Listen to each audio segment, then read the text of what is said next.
After the end of the world, the Burnt One woke from a deep slumber, broken, deaf, and blinded.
Spark had once again been lit. It was told that for the being who kept fire in their heart, all darkness would vanish. Nevertheless, this long night seemed endless and fraught with perils.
I'm never gonna come out again, no, sir. In here it's just me. Lonesome ragdoll with his mask.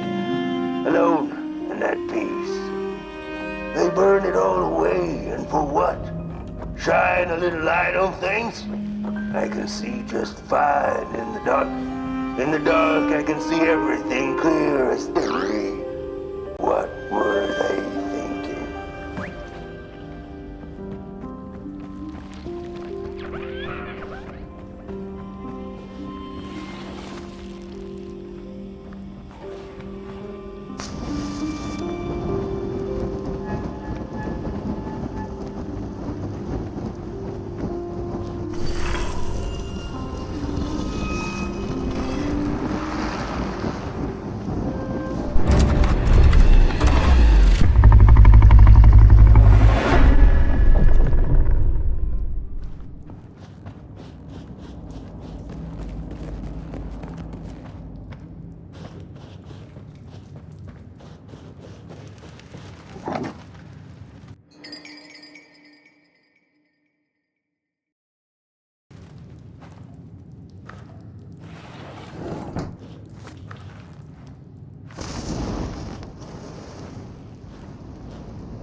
Focus on the eye and close your eyes to make things clear.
In the midst of darkness, lo and behold, a friendship kindled.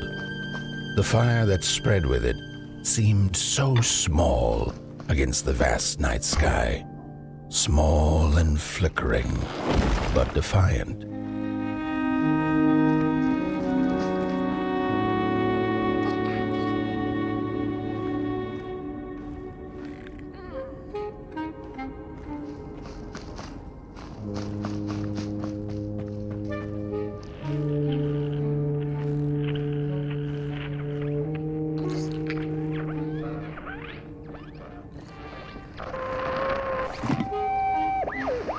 With wire, clay, and fire, the Craftsman built the foundations, followed by the trees and the rocks. And after them came little houses for us tiny ones to cower in.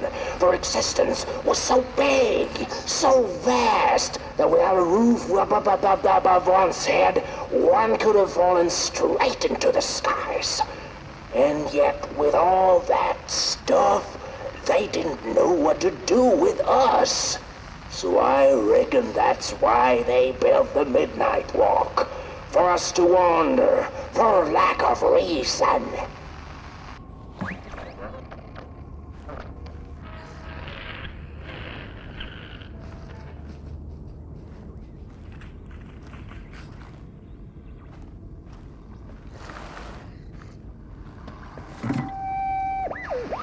With wire, clay.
crawlers eat fire, it's true they do, but most of all they feed on you. Don't you know? Howdy do. Didn't you hear? They eat you too. Fire, fire, aye, it's true.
And so it was that the burnt one and a small flame took a wander down the Midnight Walk.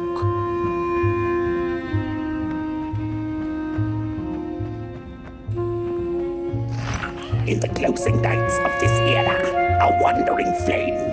How rare, a little pot boy. This is already the end. Your pot boy, the last ember of the work table that was. You are destined to carry this torch to Moon Mountain. It is inevitable. We must all partake. Your purpose burnt into clay. Your pot boy must spread his fire. Walk now. Spread your fire. Walk, walk, walk. The soothsayers have spoken.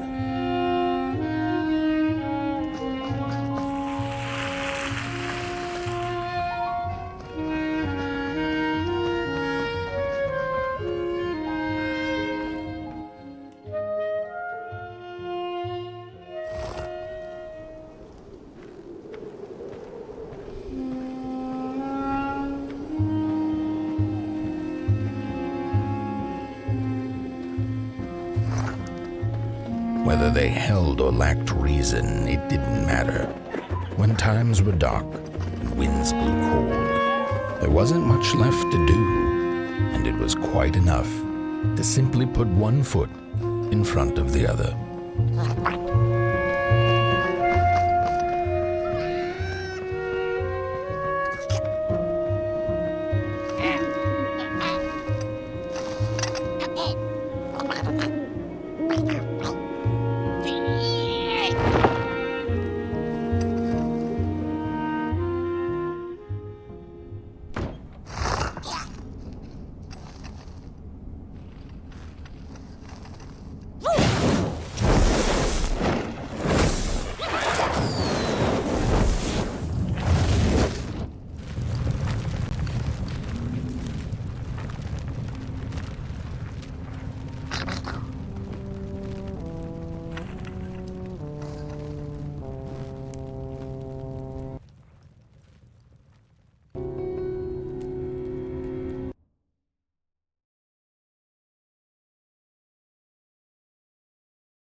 She came back one day from a long while of rock-picking under the gnarly trees.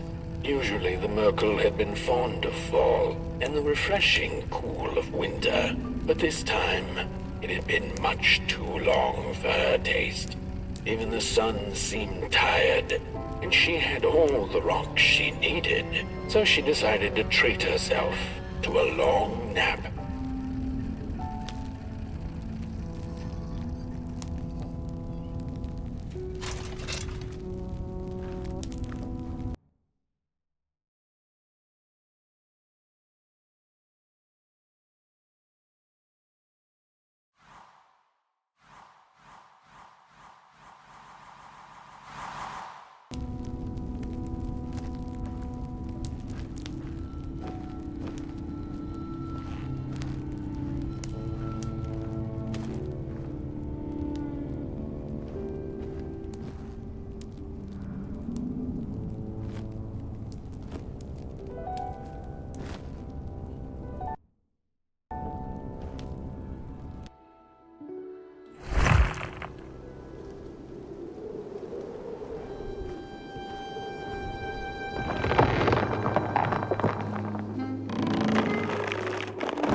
Close your eyes. Listen. They sense you. They feel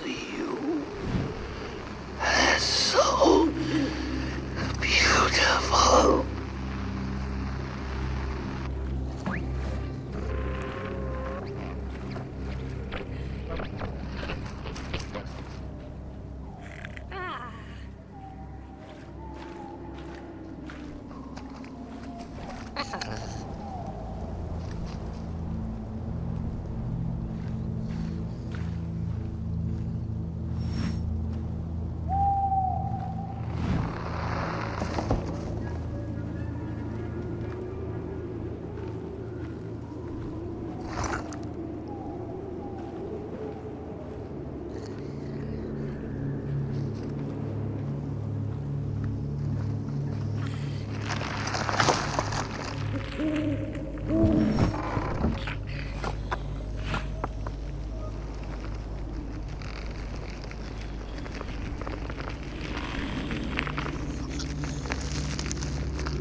fire? Hey, I'd almost forgotten how it felt. And salutations, burnt one. Fancy meeting one of your kind here. You're the caretaker of this little firecracker? I reckon you must be headed for Moon Mountain. Am I right? Well then, on one hand, it's just a matter of walking down the road. But then, on the other, the Midnight Walk has a mind of its own, and a mind to teach its rider a thing or two to boot. So if you are intending to walk the walk, you better... Ah, how is he? Didn't see you there. So glad to see you back on the move. And as I told you, it ran away from its owners. It's been waiting for the right passerby ever since it ended up here. Well, heck, don't let me keep y'all. See you down the Midnight Walk, and burnt one. Wherever you end up this long night, keep that fire alive. It's really all that matters. Don't take my word for it. Just see for yourself.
venture into the swamp under the moon, they cautioned. There, wild eyes watch, and itching teeth yearn for succulent heads like ours. Gone are the bodies of old, and they can no longer shield us from the terrors. Get bent, limb tree. Look at those two arms swinging around. Disgusting. We don't take kindly to somebody's walking around here with 2 feet. We don't take kindly to somebody's walking around here with 2 feet. Arms and legs. So uncivilized. You really think you're somebody, huh? On your tall legs, with your long snake-like arms. No, don't touch me, you limb tree. No, don't touch me, you limb tree. Don't touch me, you limb tree. Get bent, limb tree. Ooh, look at those 2 arms swinging around. Disgusting. Get bent, limb tree.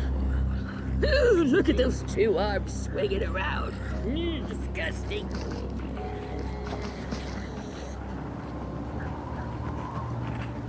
Oh, look at this fancy stick. It's my favorite stick in the whole wild world.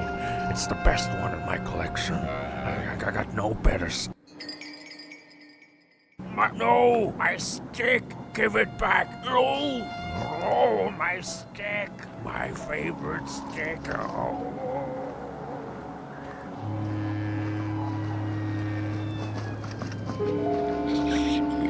Don't touch me, you limb tree! Get bent. Oh, you really think you're somebody. You get out of here. What are you looking at? No. What are you looking at?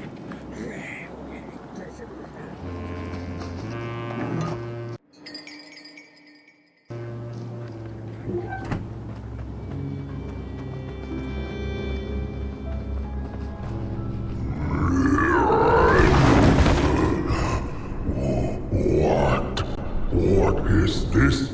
A somebody approaches Nobodyville? Your wretched limbs, an affront to nobodiness. Unless your fire can prove itself useful, there will be no passage for you, limb tree. Go away.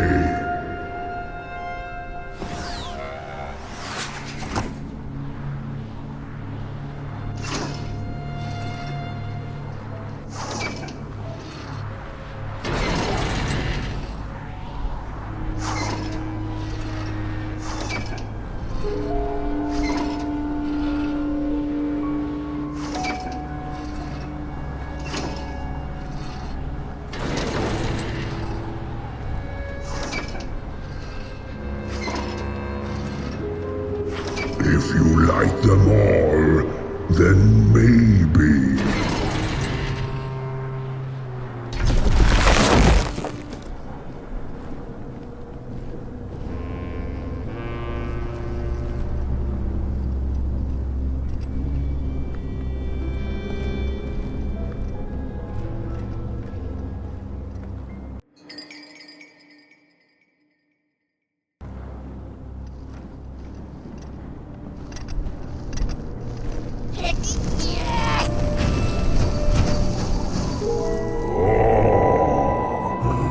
Candles have not been lit since before the great beheading.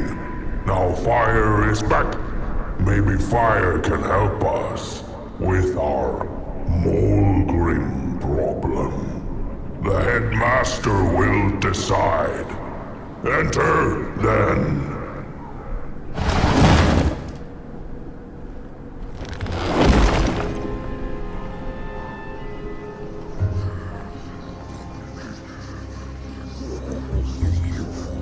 You get out of here. Oh, it was foretold. The return of the bodies. Arms and legs. So uncivilized. Don't touch me, you limb tree.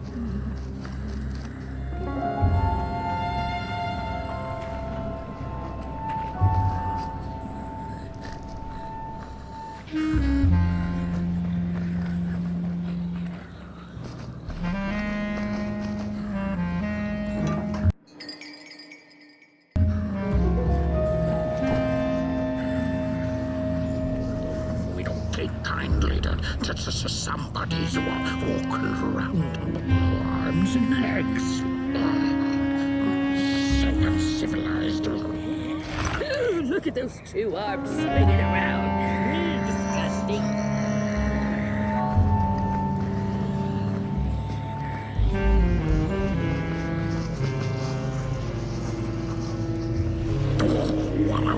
What do you think you're doing here? You can't be here. You shouldn't be. Why are you here? Here to set...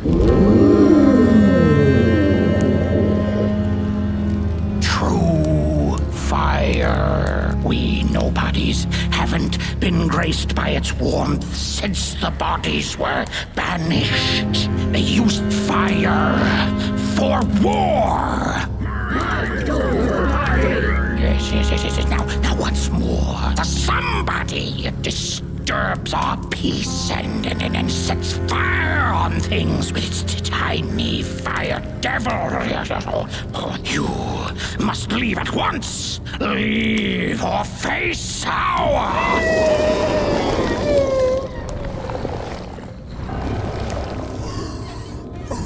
It's the Molgrim!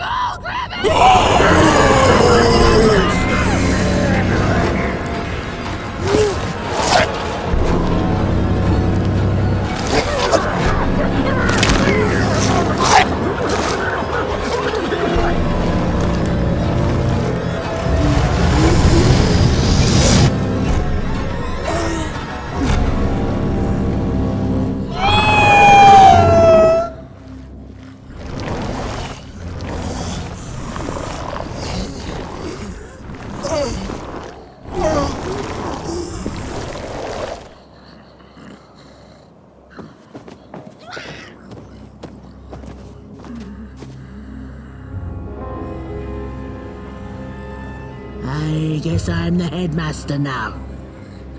As you've observed with your own head globes, we have a problem. It is called the Molgrim. The Molgrim. Recently she has become bold, moving ever closer to Nobodyville. You should help us get rid of her. Yes, get rid of her. Tame her, just make it stop. And by the powers suddenly vested in me, I will, shall grant you passage through our fair Nobodyville. Here, take this. Blech. Blech. Now, go do the quest. Meet the problem head on. Tame the Molgrim, and we will. I shall graciously let you pass through Nobodyville.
mushrooms whisper of a new bird in down. They tell us her nest lies beyond the cold, cold moon. And she came here to witness tragedies. She feeds on these tales, you see, sucking their fire dry like marrow from a bone. Her eyes are on us now. Like a vulture she waits, knowing that we somebodies are about to tear each other apart.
When a sinkhole devours your fire, give it up or dive in after it. An old swamp saying.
Another old swamp saying went, when dealing with a troubled and troublesome Molgrim, do not light a fire beneath her, but help her build one from within.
Oh, my neck hearkens the anguished howls of the Molgrim, and the bitter patter of feet.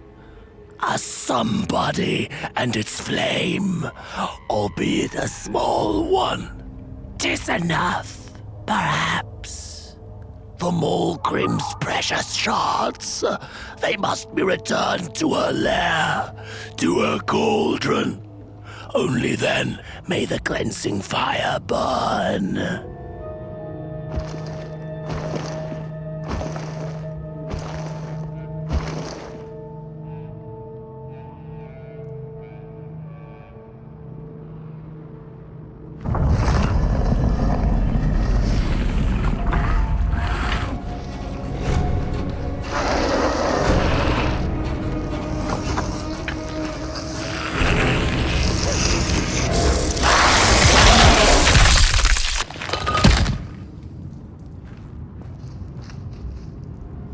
The ragdoll's whisper of one shard kept by the dark itself.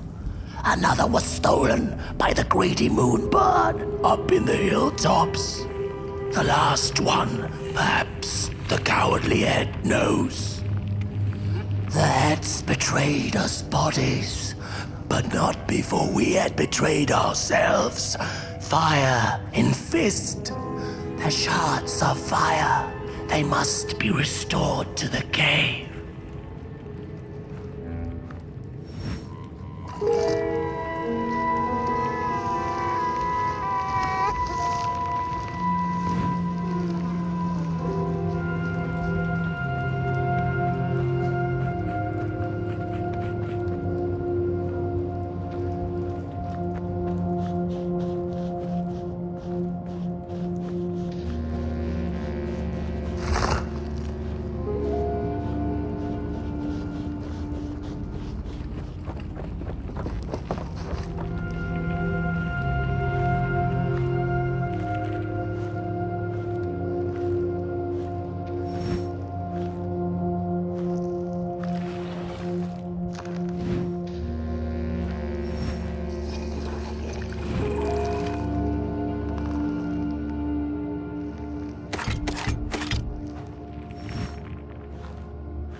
Body stands their approach over the mountain vein and violent. We ragdolls observe, we record, and we mimic. Their faces wear masks, they do not know what the short yearning hides behind.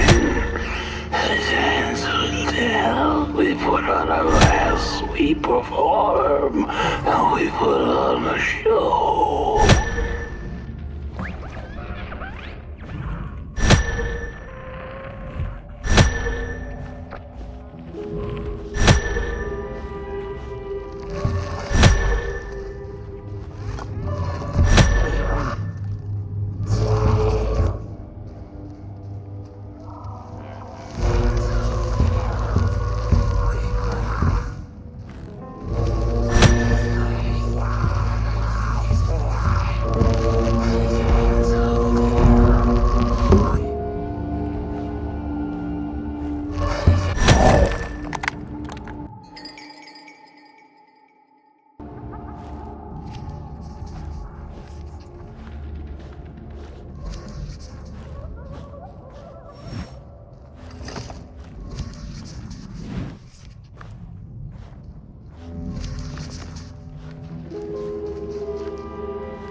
Hands up! Ready! Up! Break with your boots! Take with your hands! Full of fire! The fire is ours! Take the charge! Take the fire!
Good evening. Or is it morning or afternoon? Hard to tell without a sun, isn't it? No, it is most certainly night. Or moonbirds hooting wouldn't make sense at all. Speaking of sense, will you help an old bird find some in this story? Fire up these dusty murals in the right order, and you will receive a present, a little gift, yes. Bring fire to the story.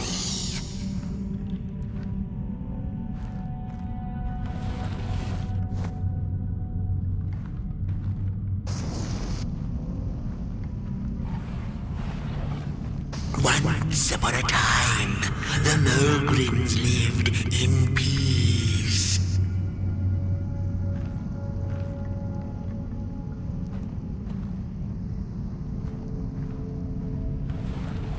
And as the heads roll, the time of the Molgrim begins anew.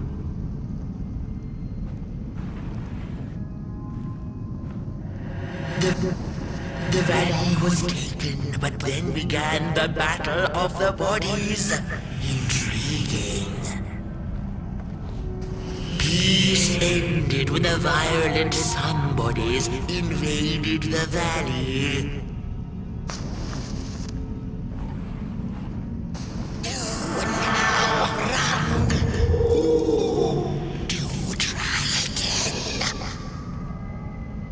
Once upon a time, the Molgrims lived in peace.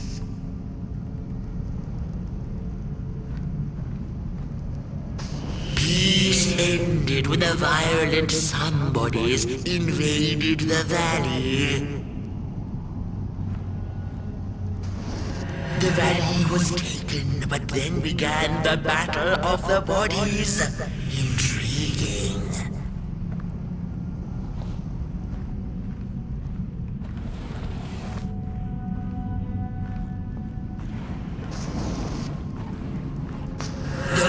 Ended with a great, gruesome beheading.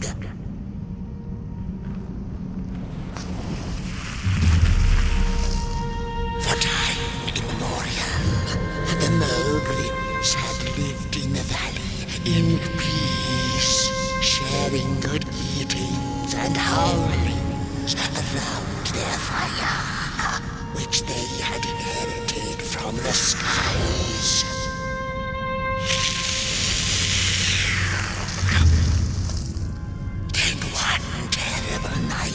In the violent sun bodies, they hunted the Molgrims for sport and took their fire for themselves.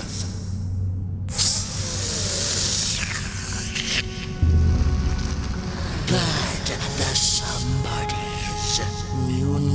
not what they were dealing with, for as soon as they held the fire in their grubby hands, they began to fight one another with it.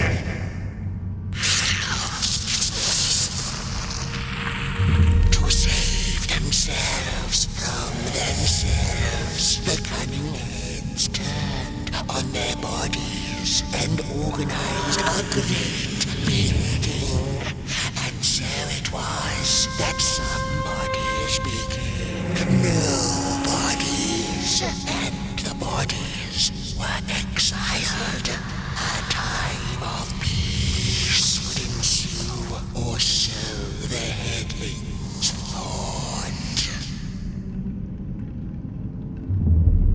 The last living Molgrim had been biding her time, and saw now an opportunity to return and take bloody vengeance upon the heads, who were now left defenseless without their bodies.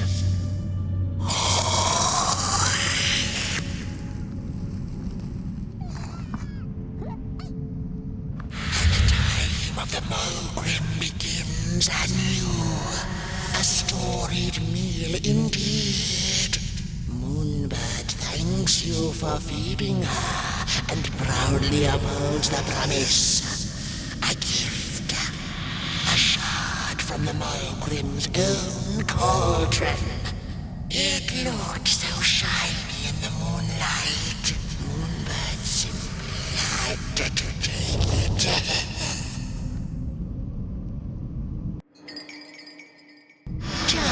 For now, she'll see you in the light.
Whisper of one shard kept by the dark itself. Another was stolen by the greedy moonbird up in the hilltops. The last one, perhaps the cowardly head knows.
eat me!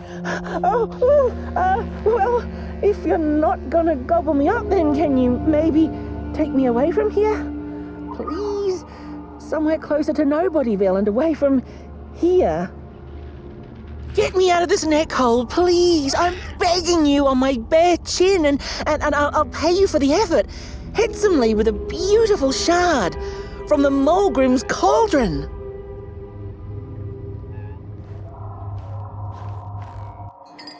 I have the Molgrim's cauldron shard just waiting to be yours. Just so...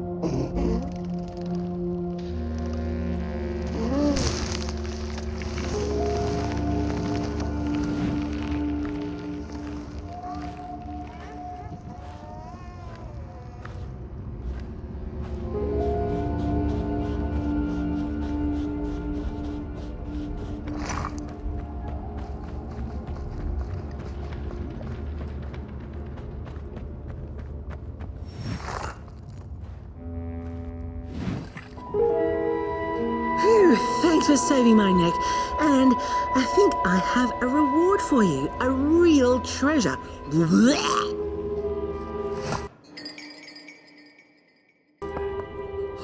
There you go, one of the 3 missing shards from the Molgrim's cauldron. Yeah, I stole it. Oh, I thought I could maybe buy me some kind of ticket away from, well, everything. Start anew, you know? A good head on a pair of healthy, strong shoulders. Eyes on the horizon. Gosh, the horizon. Do you know I haven't seen it once since I lost my body? I really do miss my body. It's a real shame when you think about it, you know? The things that we do to ourselves, to one another. What we did to her, kind. All in the name of some sort of control. Doesn't make sense. Anyway, I guess I'm sad. Sad and sorry.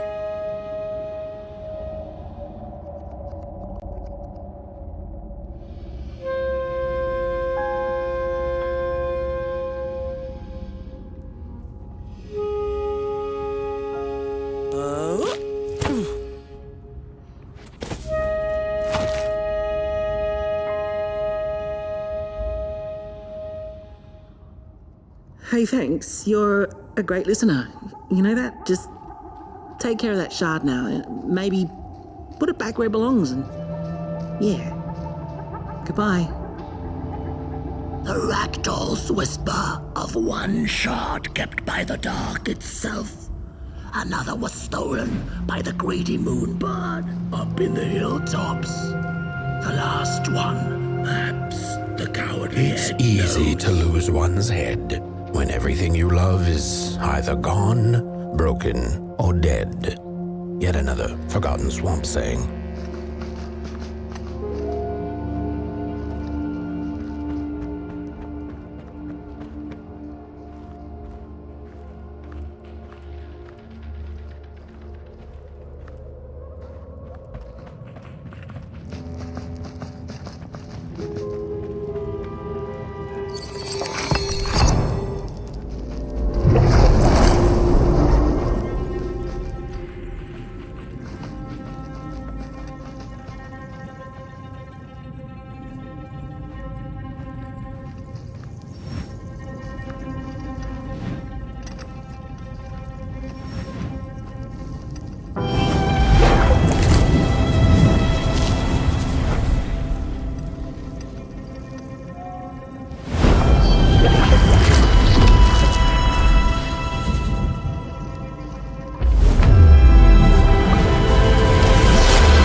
never been much for company until she had met the other one. He had shimmering scales, an appetite for life, and carried a faint scent of rotting leaves she found irresistible. Oh, how they used to laugh at the distant stars, bitterly, together.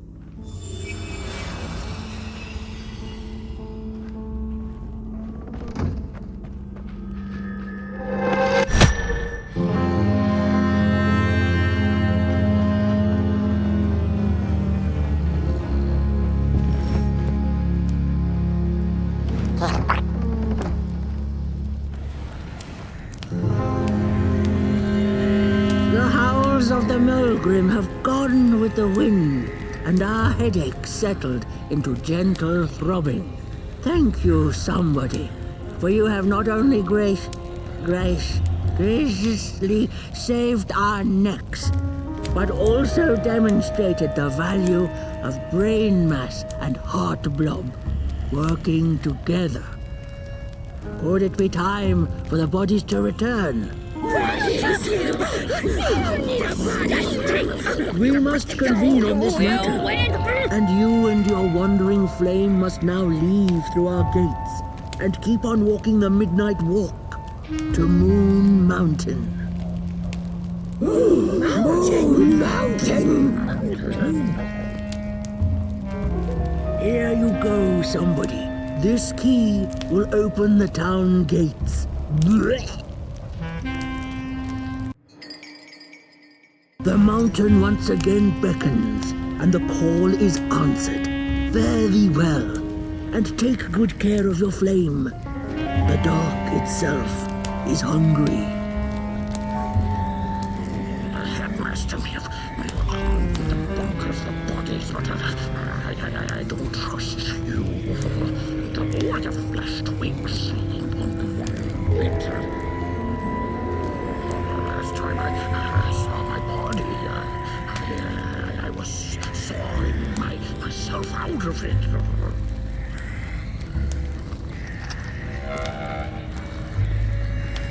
The body can be a wonderful servant, but a terrible master.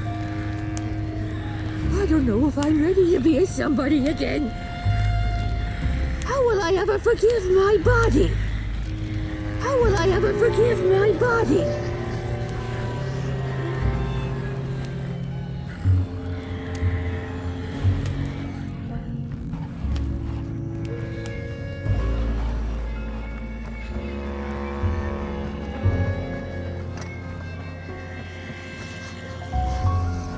I think this body business will be good for us heads in the long run.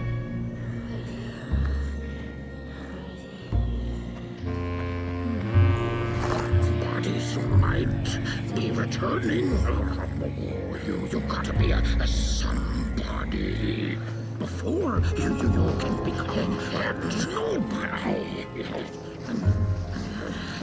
And be a somebody again.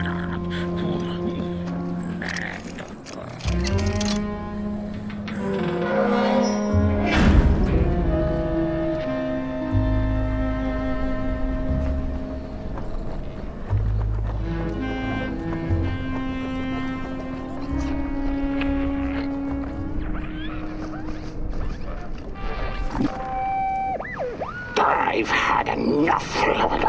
First it was the big Molgrim hunt, and then when they forced us out into that make-a-forgiven swamp. I hate hiking, and then when we had nothing left to hunt, we started fighting each other, and then Mr. Mayor gets this grand idea that we should chop up own heads off and banish our bodies. How does that even scientifically work?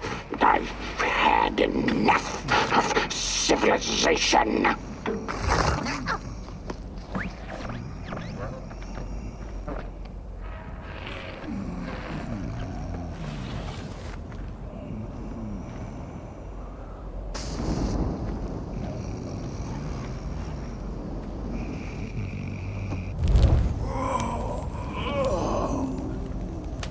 Oh, back from a little swamp detour, huh?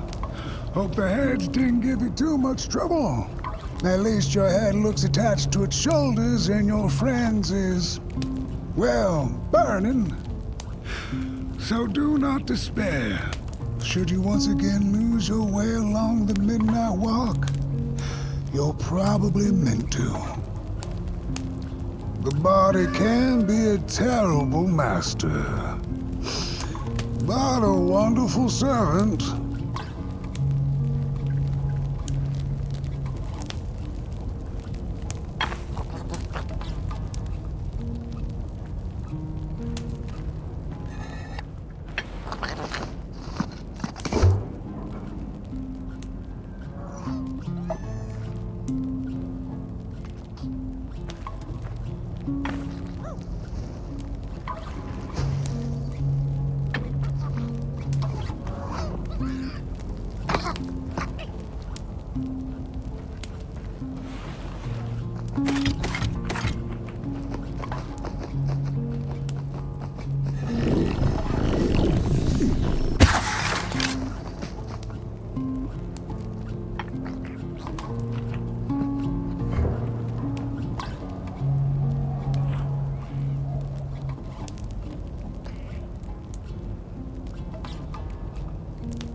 We Molgrims have a special relationship with fire.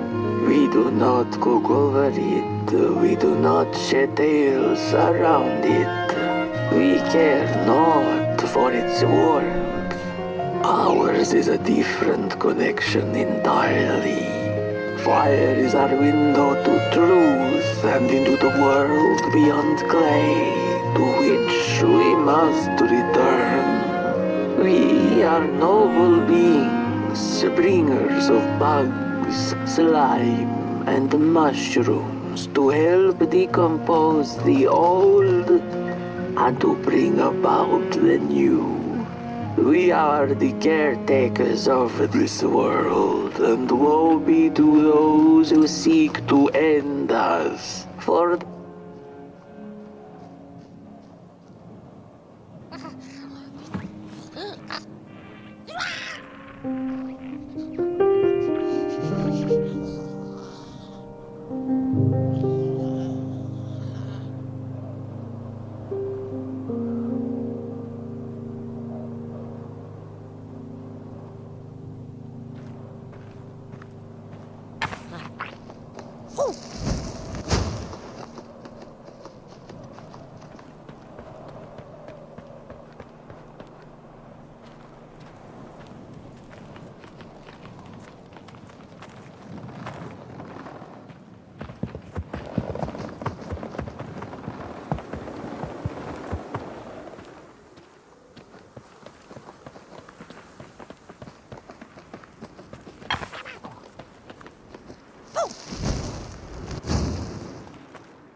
dreadful was the day when the sun vanished.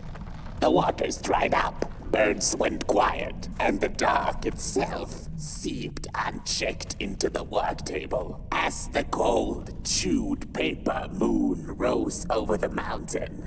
The night that followed would be long as the Midnight Walk.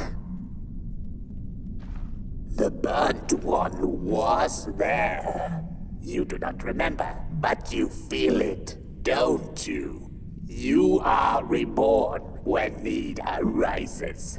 This night, Port Boy needs you, and Moon Mountain beckons. Its call irresistible. A storm is coming. The soothsayers have spoken.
I had a flame once.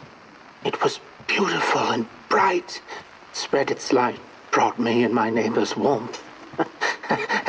and it was always hungry. No matter how much I fed it, it kept on growing and growing. And one day it got big enough to start walking the long road. I didn't guide it. It dragged me along for the ride. I followed it for a long time. Would the road ever end? What was the point of the walk? Things kind of spiraled. Road took me on dangerous detours that didn't make sense. Before I knew it, my flame began to fade. Until it... Well, I don't think I was meant to carry this flame.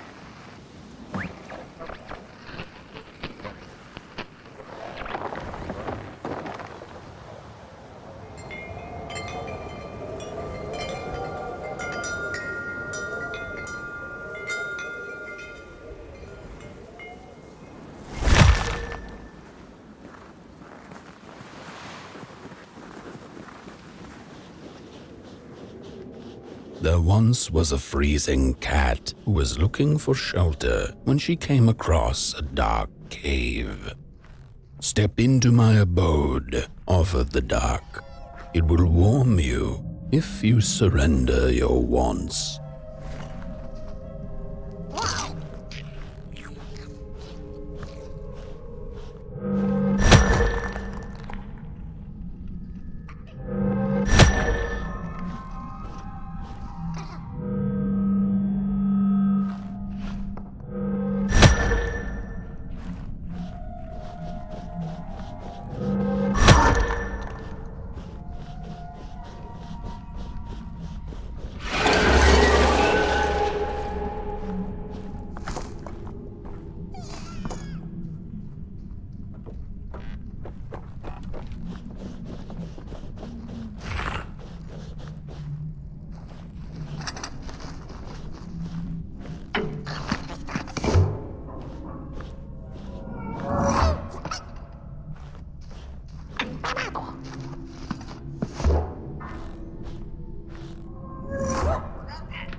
The story goes of a nameless maker who pulled creative spark from the dark itself without giving it fire. With his dark source, he managed to create swaths of land in no time. The dark itself waited for a gift of fire, but the Maker just kept on taking. Too busy building his crooked fences and watchtowers, kept his fire locked away in his chest. One day, he decided to create the first people to inhabit and appreciate his creation. It was then that the dark corrupted the Maker's clay, guided his greedy hands into creating not people, but the first of the fire-eating crawlers. And they crawled into this world, absolutely starving.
The dark's eyes were much too big and watchful for the cat's liking.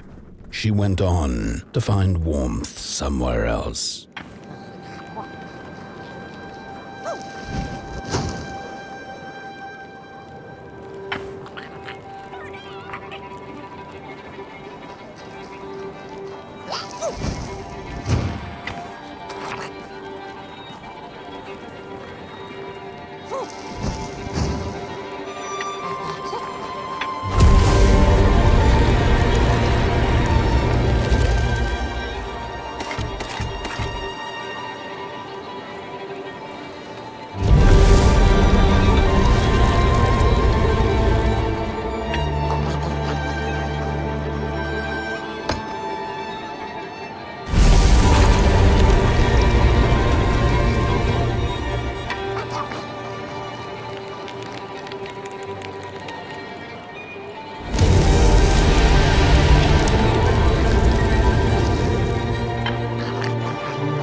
Then the cat saw it.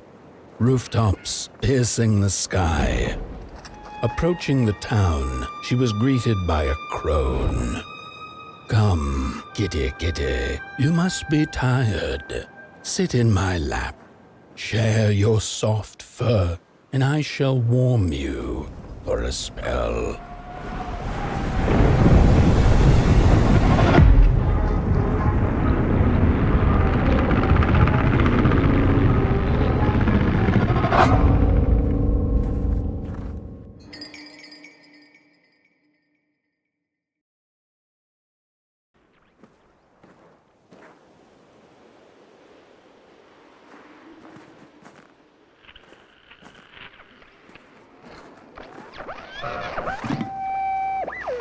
Hello, Mother.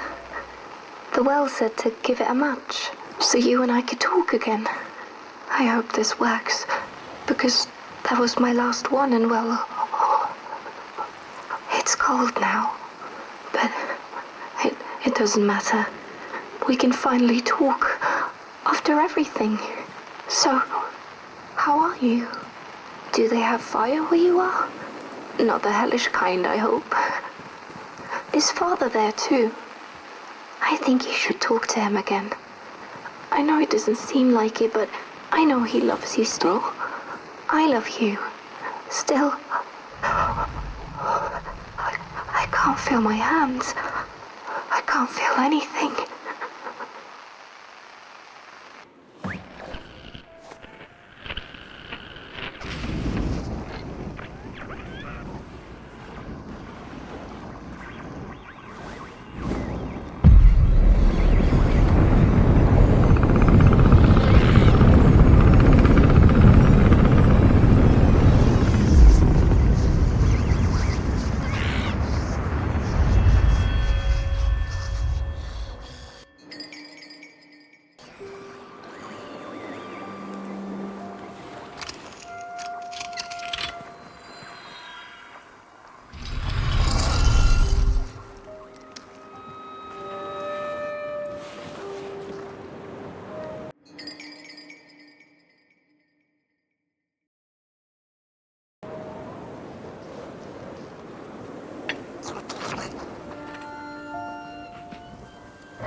Welcome to Coalhaven, newcomer.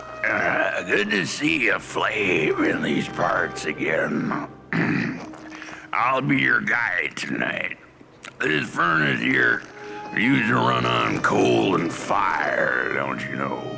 But a thief stole all our matches, wasted them in greed, you see. Now the ghost has come to smite the wicked and punish the thief who killed us. Well, I guess that's it. That's a tour on the house. There's a bone right there in the snow. That ain't no place for a bone.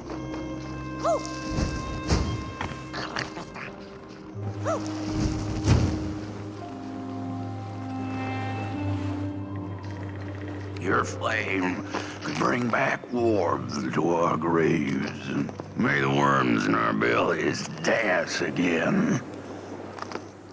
Your flame could bring back warmth to our graves, and may the worms in our bellies.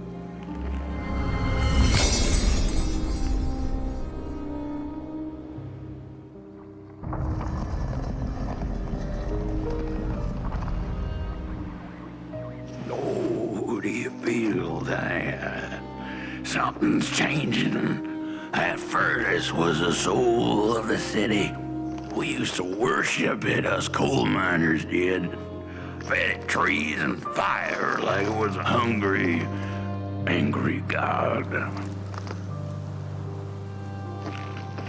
This broken body's going nowhere, but yours is. Walk the streets, listen. Just don't believe everything the half-dead say. The curse of Coalhaven's ugly and vengeful. The matches were plenty, and then there were few. A thief is the cause of our doom and shame. The cat didn't like the crone's crude pettings. Her hands tugged at her fur. Now, rest still, the crone said, as she pulled out a crooked knife. The cat was quick and escaped just in time.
seen a ghost.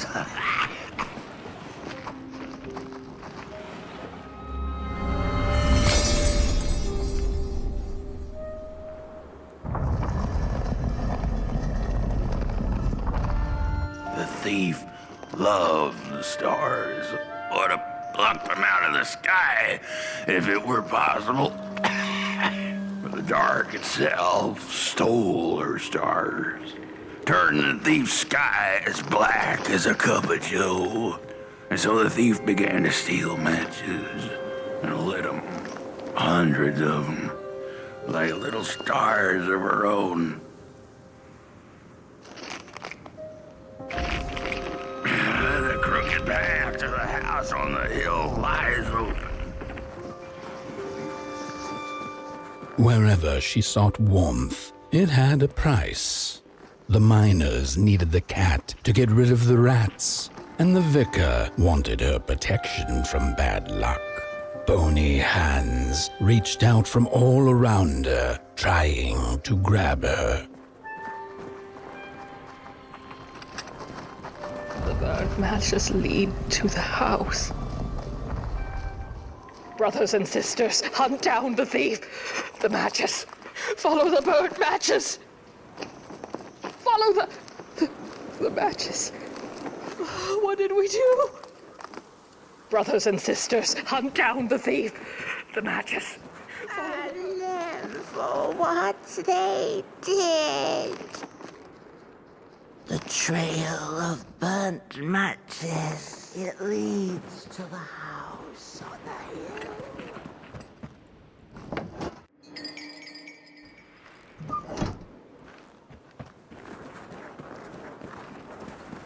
We're running out of matches. The furnace is dead.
It burns! It burns! What's... Oh, this isn't my body. The fire, did we snuff it out? Where's... Did I save them? The house. It's ruined. Well, it wasn't supposed to go down that way. They locked the door, threw the key into the woods. Huh. There was so much anger, and now there's nothing. This body is so uncomfortable.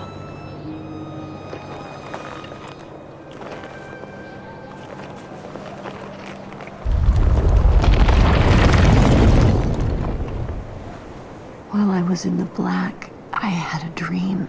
There was a monster in the woods, with our door key dangling from its tail. I ran, tried to chase it, grab the key, and when I did, the creature turned around, and its face, it was the face of this whole town. The key, I have to find the key. In the woods, where the wild things rest.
That's it, that's the key. Unlock the door. Please, I want to see my home again.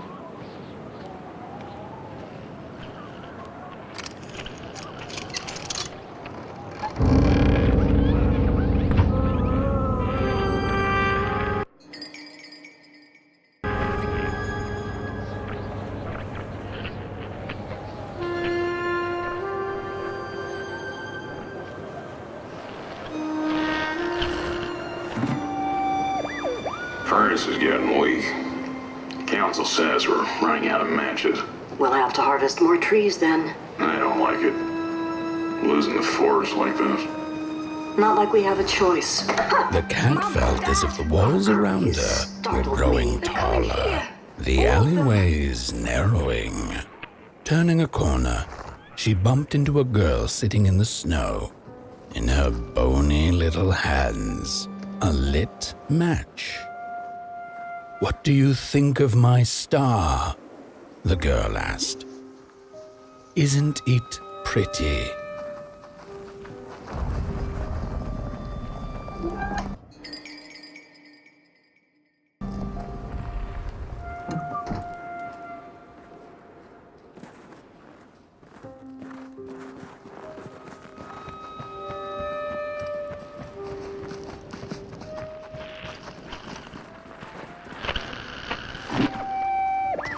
How could this happen? Whoever did this? Oh, the flame warms the righteous, but the wicked who love destruction, the flame burns with a passion. How will we warm the furnace? Feed the thief to the furnace! Feed the thief to the furnace! Coalhaven is doomed! On the wicked the flame shall rain fiery coals and burning sulphur. A scorching wind shall be their lot. Come forth, thief, and confess your hideous crime!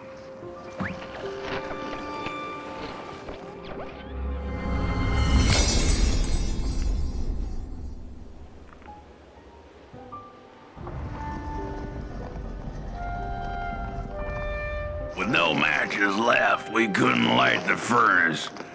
And the thief paid a terrible price for her burning greed. As the furnace died, one by one, so did we.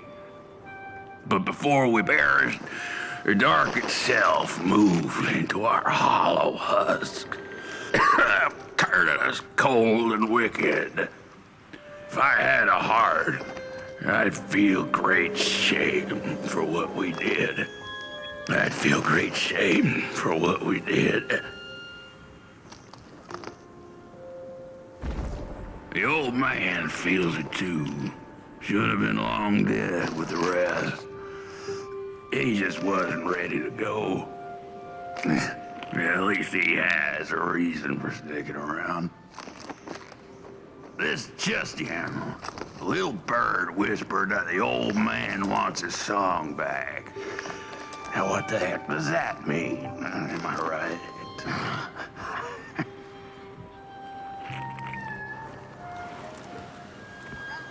There are many bones out there, you know. Little keys, little keys.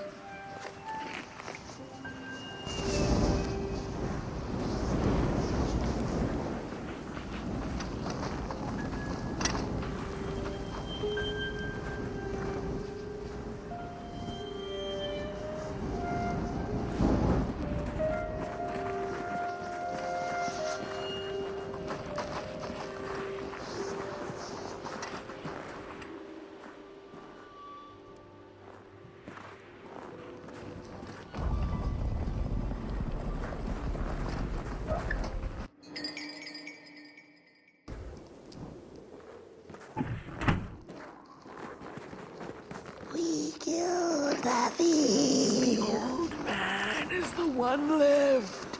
He carries the shame of us all. We did. I know the thief was to blame, but she was just a child. The anger kept us warm, but only for a spell. Now there's nothing left but cold, sharp guilt.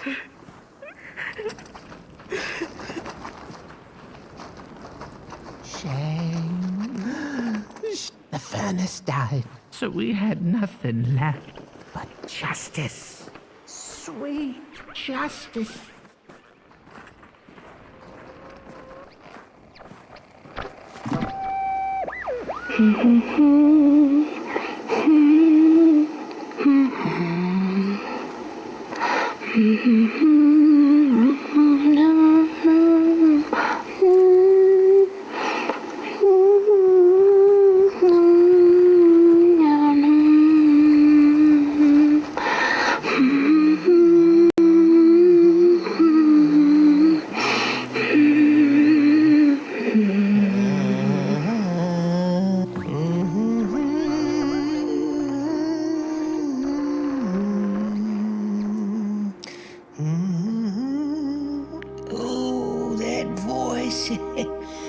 What I wouldn't give to hear her sing again. Those sweet, sweet tunes like fallen leaves of the trees that were. Such a waste.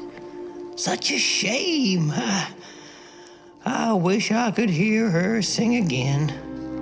Just once. Just once. Oh, I know she stole from us. I know what she did to our town. But she could sing. This town's not much without fire, no.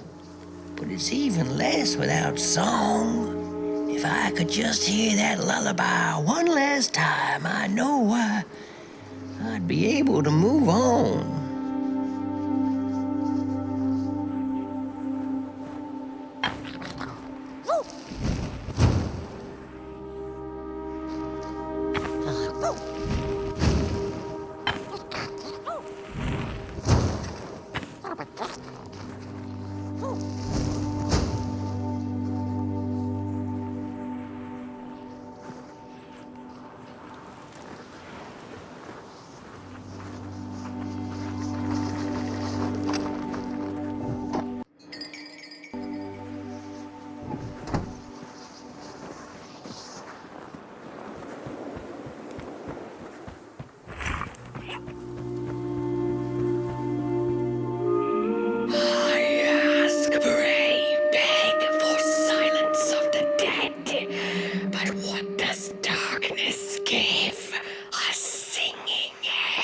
All of them dead like us, yes. But the song, it lingers.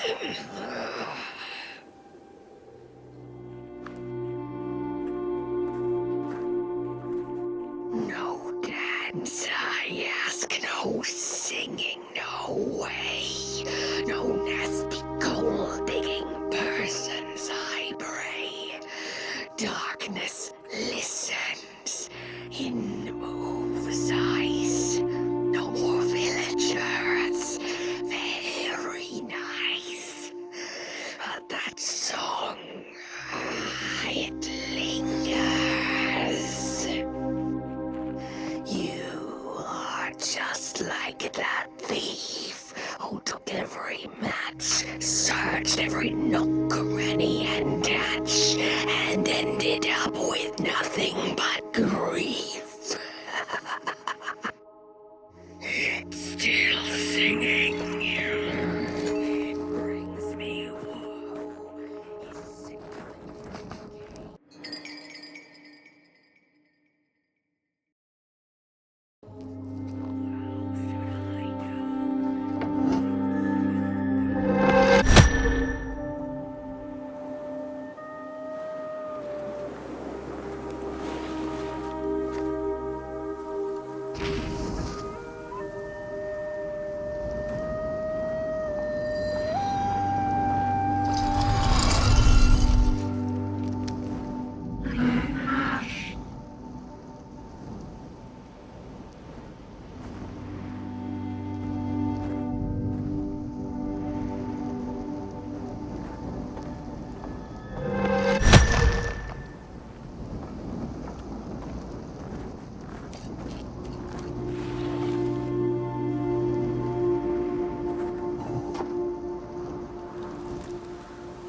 Oh, burnt one. Little flame, you found it.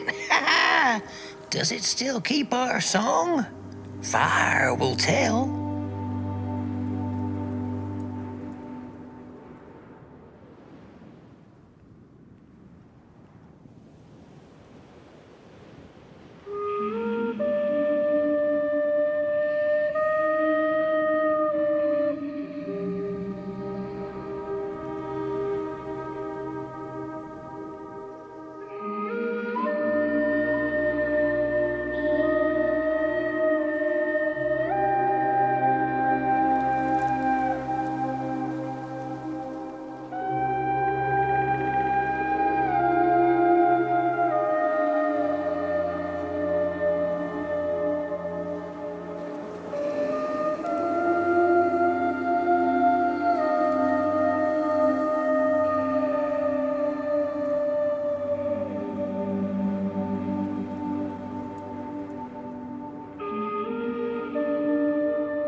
little soul, you charming little wanderer, my life's companion and body's guest.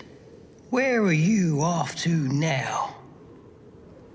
I don't know what I thought would happen.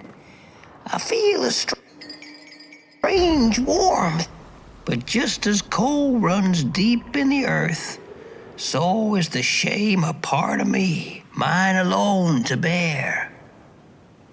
Burnt one, small flame, I am grateful, but I will not surrender my loneliness so quickly. I needed to ferment me, season my soul. Please, leave me.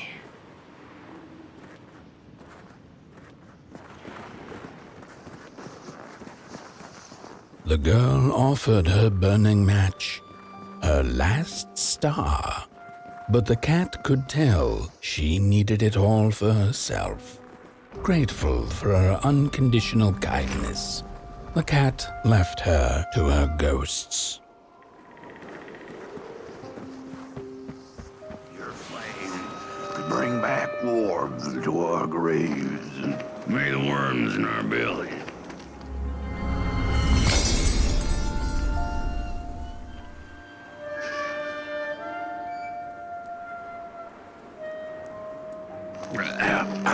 The door to the flame is open.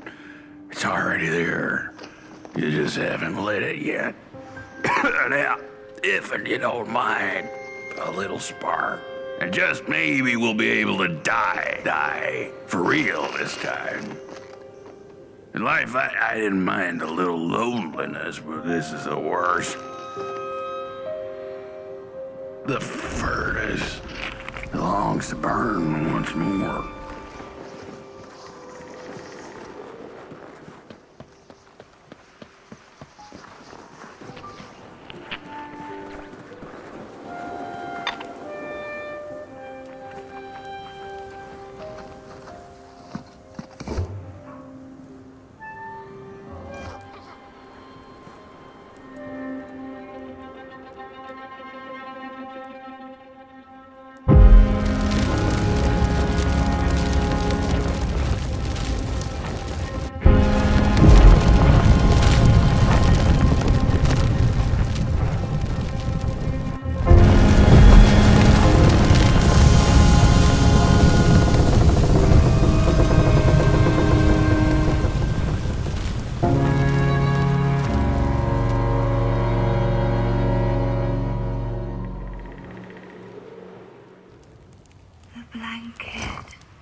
Release me. Remove the shroud. Light the match. The match. Light it. Please. One last star. Light. Thank you.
the cat finally settled in front of a giant burning furnace.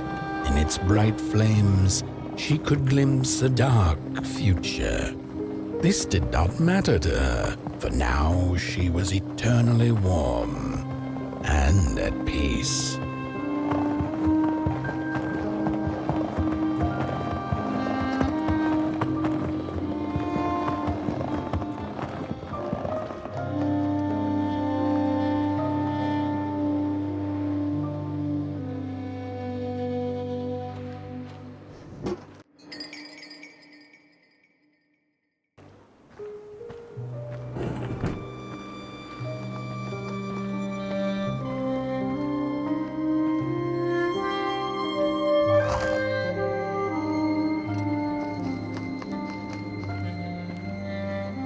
The flame burns still, and the fire has spread along the walk.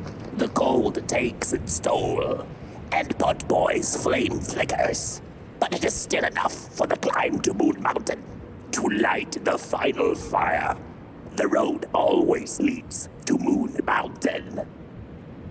Hark! His fire belongs to the mountain. It came from beyond the moon. You have always been destined to burn. The soothsayers have spoken.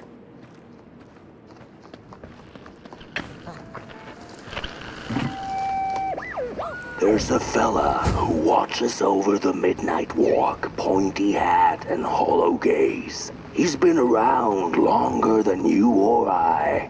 Some say he was one of the first sculptures to have breath. Some say he's not from around here, but from another maker's work table entirely. Some say he's seen what lies beyond Moon Mountain, but I just think he's lost like the rest of us, and he's waiting for the right one to come along. Waiting for something that'll give him that eureka for his song.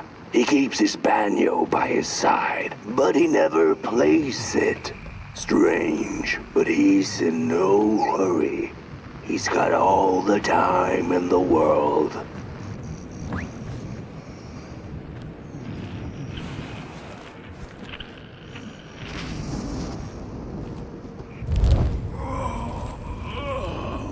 Hey, my. The bird one and its flame approaches.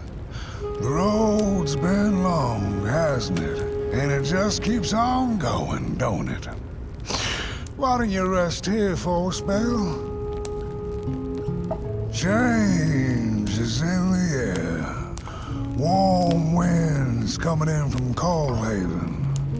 I trust you're not pushing that little flame of yours too hard. He is mighty, no question about it. But between you and me, he still has a ways to go until Moon Mountain. Heck, it ain't my place to tell you how to tend your flame. I'm sure you'll be fine. You'll be just fine.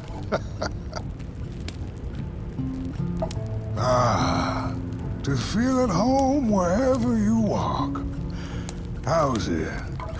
What a friend to have on the road, huh?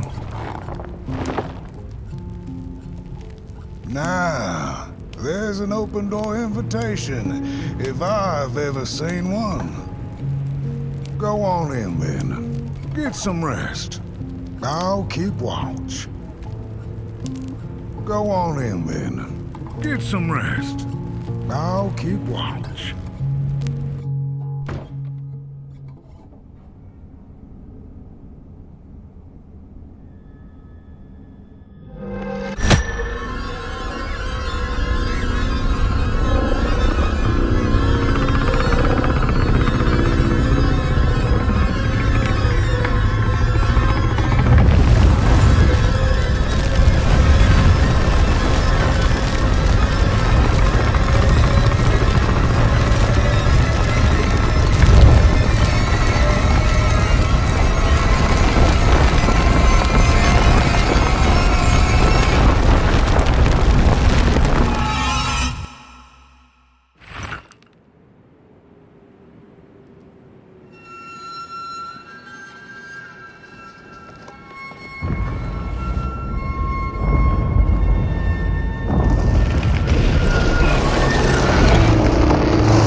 a boatsman went out into a foggy lake to find peace. Then, out of nowhere, came another boat that bumped into his. He cursed whoever was on the other boat, but when the fog cleared, he discovered that it was, in fact, empty.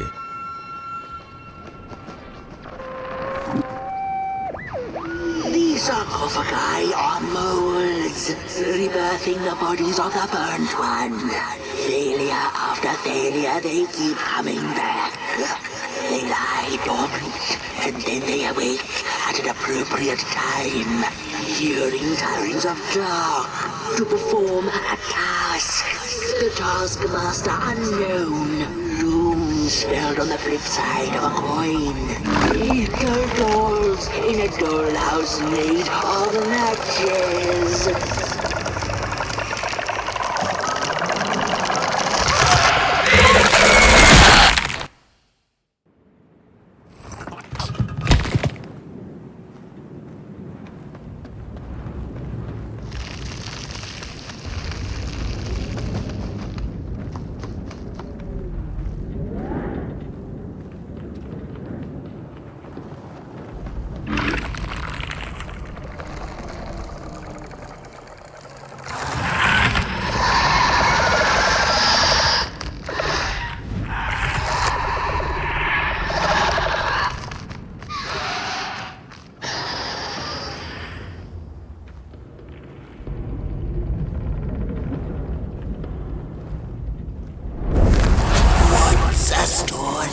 Without a little adversity.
far you have come, and on you go, like a moth into the burning light. But behold, a craftsman, one of the first beings ever to wander the clay. Like you, his heart is ashen, barren, yet ripe for tasty stories.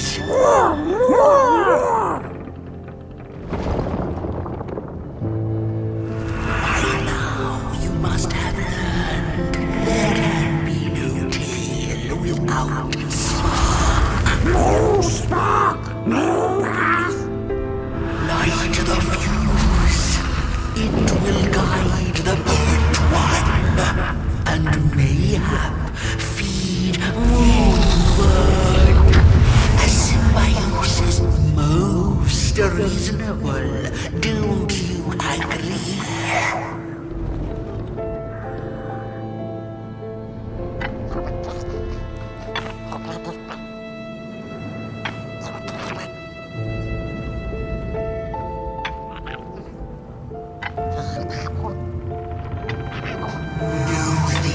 Without feathers can leave this place.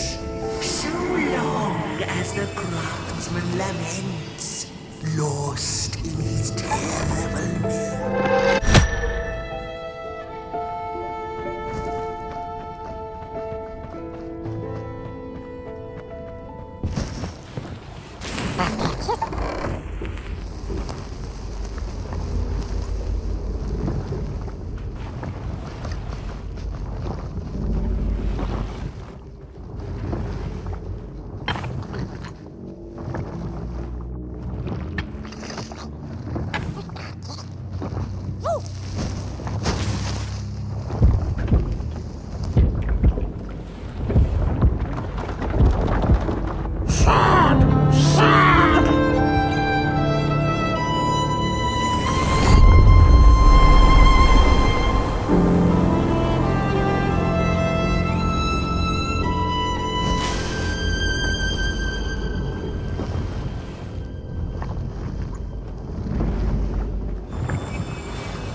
On the menu, crows.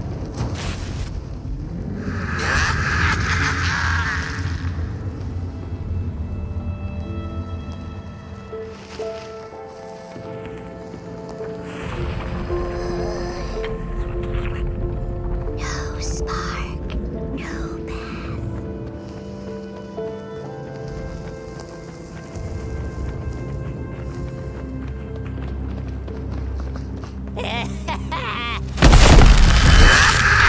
I see you.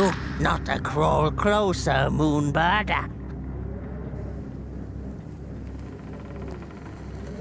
Birds of the dark everywhere.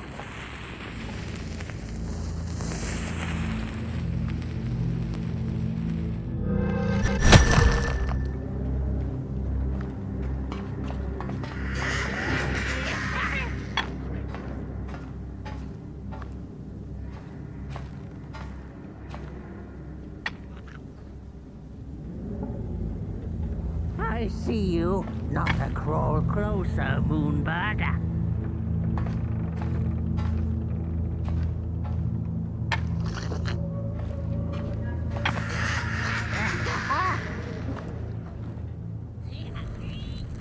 What are you doing back there?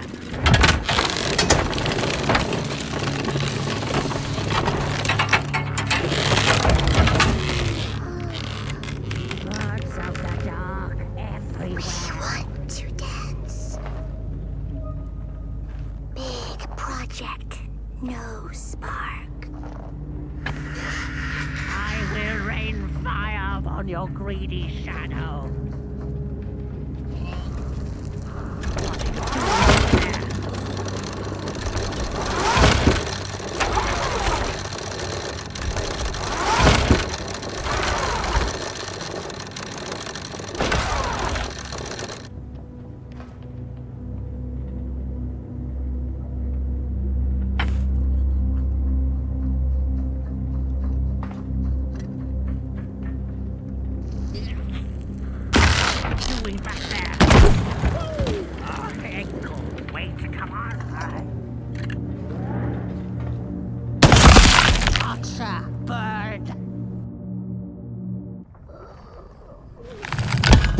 I see you. Not to crawl closer, Moonbird.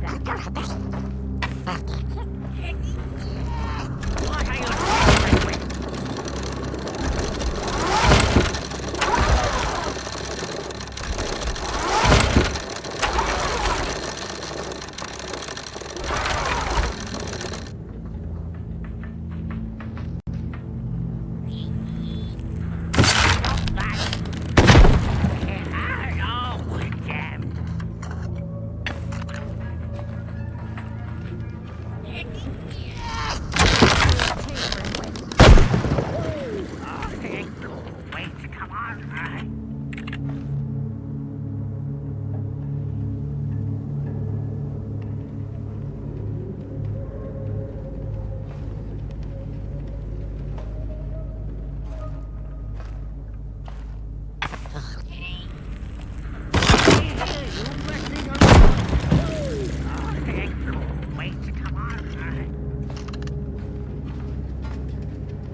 Your greedy gaze. The moving pictures are not for you.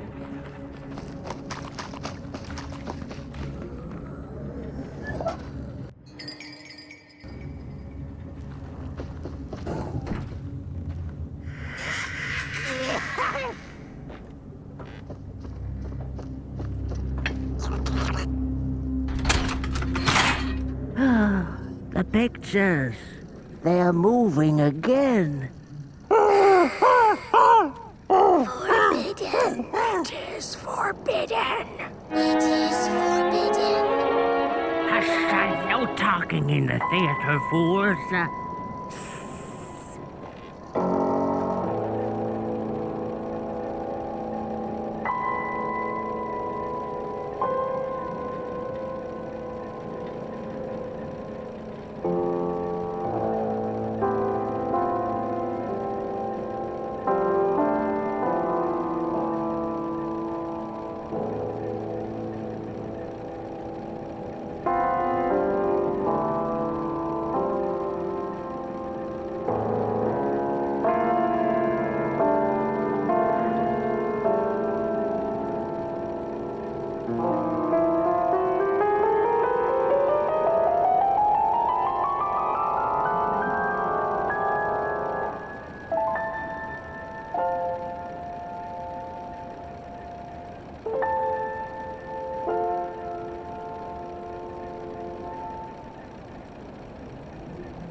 Stories.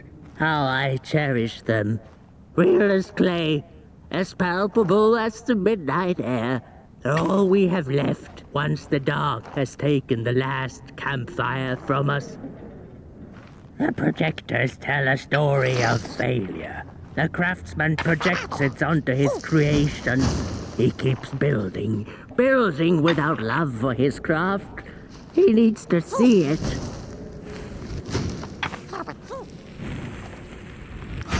Darkness vanishes.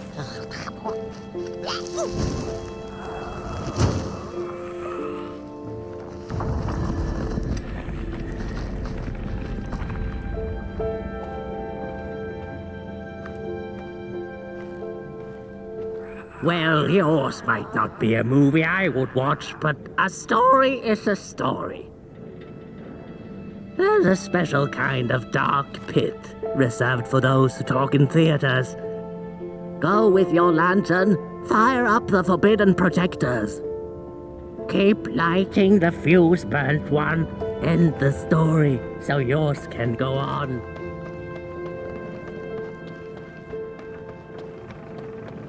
The potter, stuck in the sinking clay in which he had dug so greedily, spoke his final verse. Here was I born, and here I lived.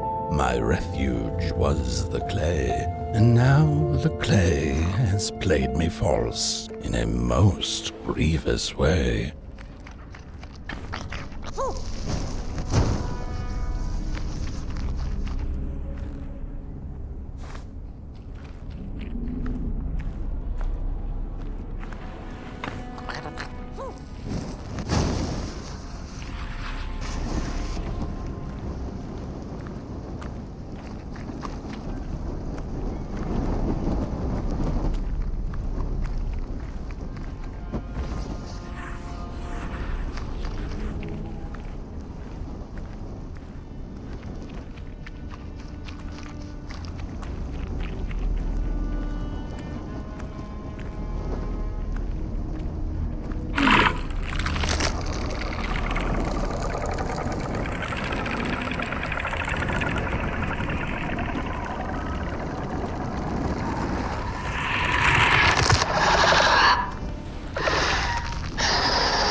Blind explorers discovered a sleeping beast.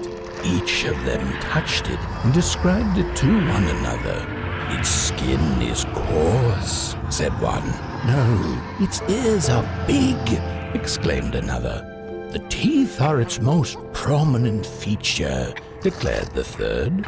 Who was right or wrong mattered little, as the beast awoke and ate them all.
starting.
Sorry reflections of the daughter.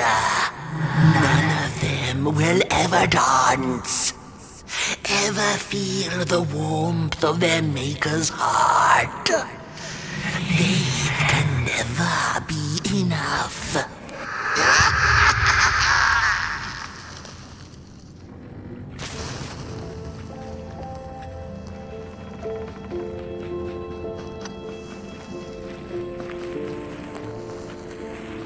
After years of searching for her son, the weaver was convinced she had lost him to the dark.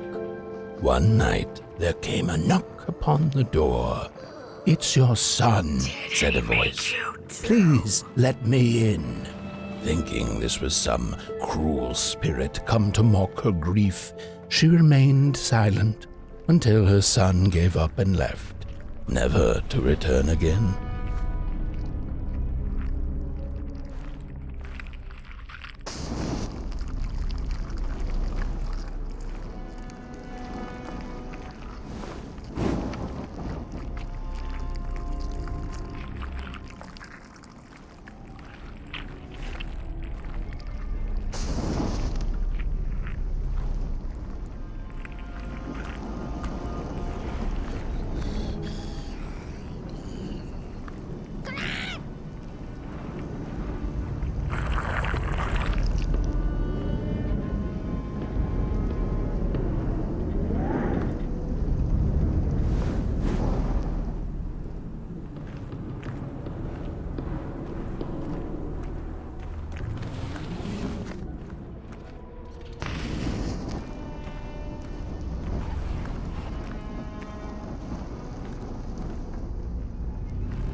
Most of my life, I've been afraid of the dark. When I was little, my childminder got annoyed with me and tossed me into a wardrobe as punishment. She let me sit there, alone, and I sat perfectly still so that no closet monsters would notice me. It was the longest, most terrible 15 minutes. Many years later, I don't know what happened, but now I love sitting alone in the dark.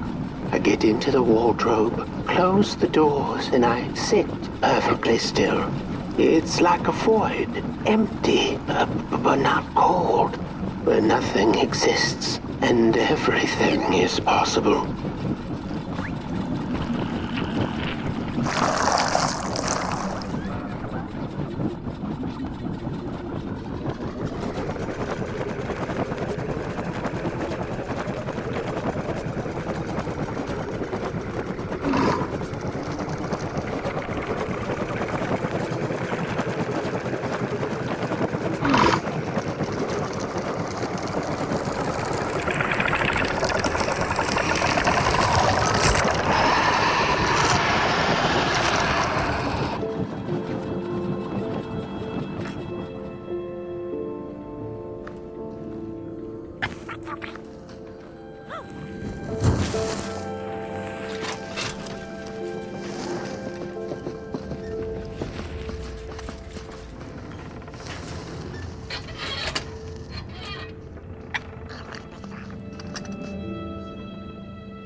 Just the way the father hoped the daughter would fill his heart with fire, failing to see that she needed a fire of her own.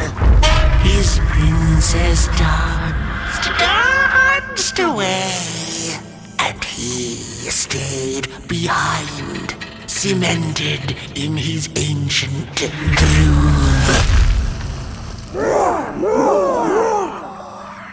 The heart is a bottomless pit, never sated, always craving for more.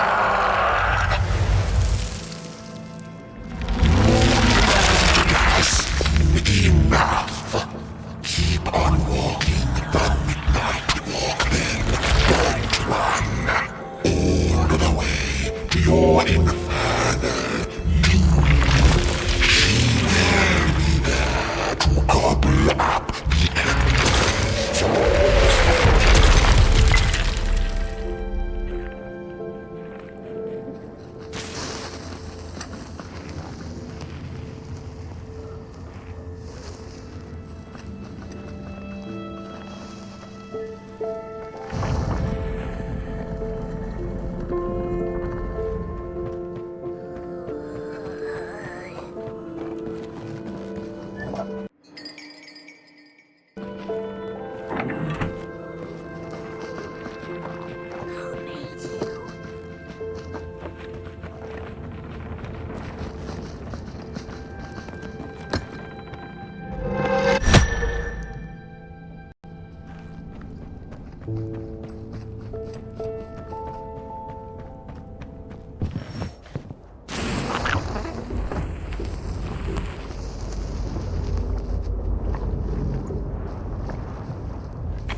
She came back one day from a long while of rockpicking under the gnarly trees.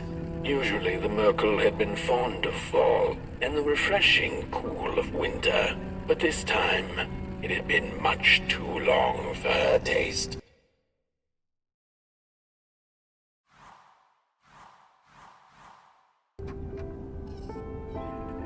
And so she woke with a yawn, so big it could have devoured the sun. She had slept for just about a decade. A decent nap by Merkel's standards. She smacked her dry lips, looking forward to what the new dawn had to offer as she left her lair and went out into the cool night. "Wait a minute," she exclaimed. "Night?"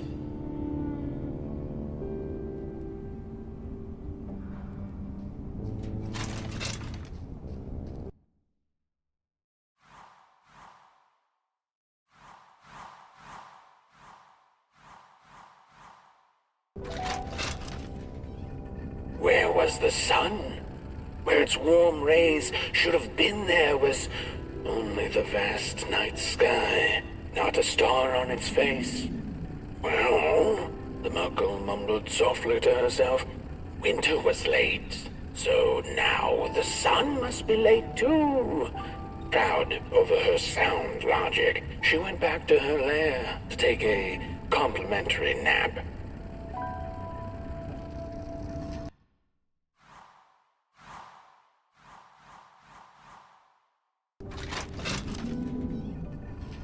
The Merkel had taken a nap that had lasted 2 decades. Now that counts as oversleeping even by Merkel standards. She had awoken anxiously this time, feeling misplaced and confused. The confusion grew further into panic when she was greeted not by the sun's life-giving caress, but once again by the silently mocking night sky.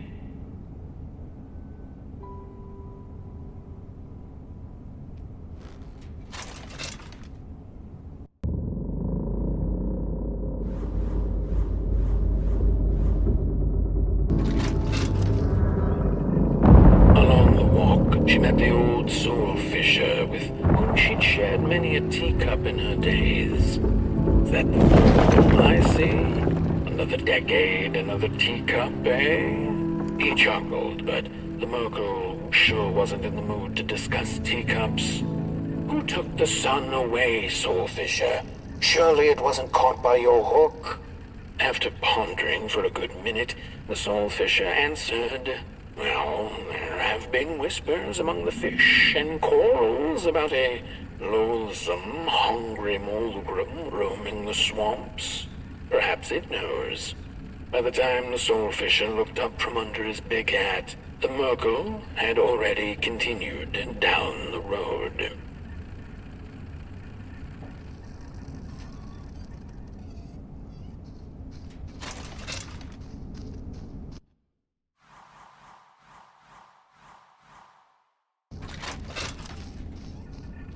After a long while of following oversized snail-like tracks in the mud, trudging deeper and deeper into the mushroom-ridden swamps, the Merkel heard a harrowing howl.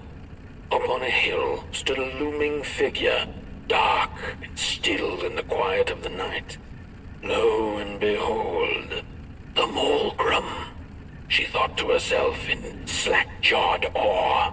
She greeted the creature with a quivering voice and, unable to restrain herself, asked, "Do you know who took the sun away?"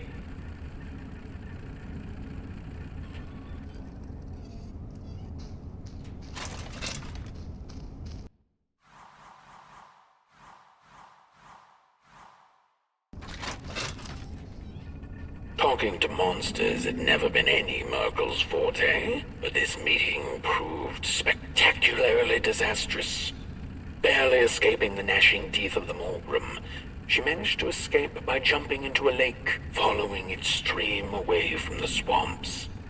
Although the Molgrim was far behind her, she could still hear its melancholy howl. "Mad with grief," she mumbled. as I will be unless I find the sun again. Tired from running, she searched for shelter and found a dark, dank cave.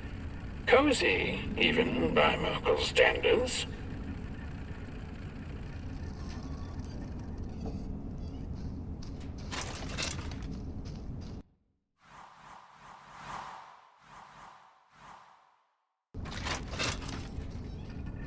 The wind blew cold in the cave, its whispers strangely soothing to the Merkel.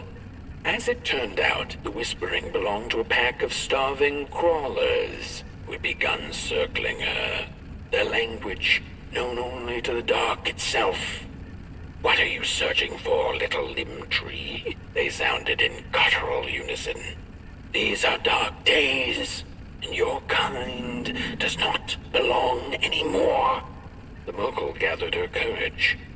"I am looking for the sun. I know you crawlers eat fire for dinner. Did you eat it?"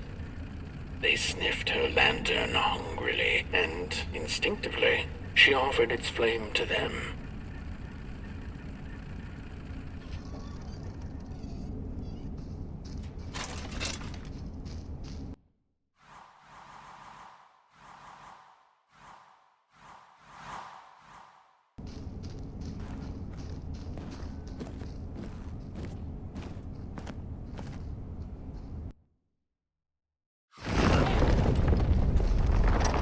The Wanderer asked the Craftsman, "How do you make such perfect sculptures?" To which he replied, "Oh, there's nothing to it really. I go into the dark woods.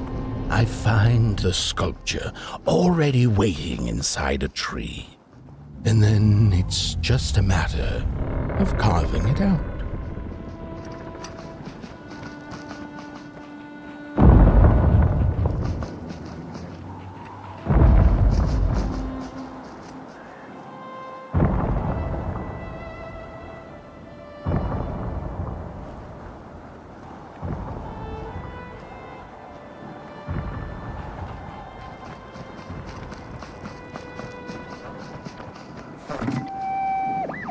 When I was a child, I exchanged letters with a monster in the woods. We were best pals, and we shared all our secrets with each other. One day, my sister told me that the monster wasn't real, that she'd written me all those letters to play a joke on me. But the joke's on her, because I knew the truth about the monster in the woods, and we exchange letters to this day.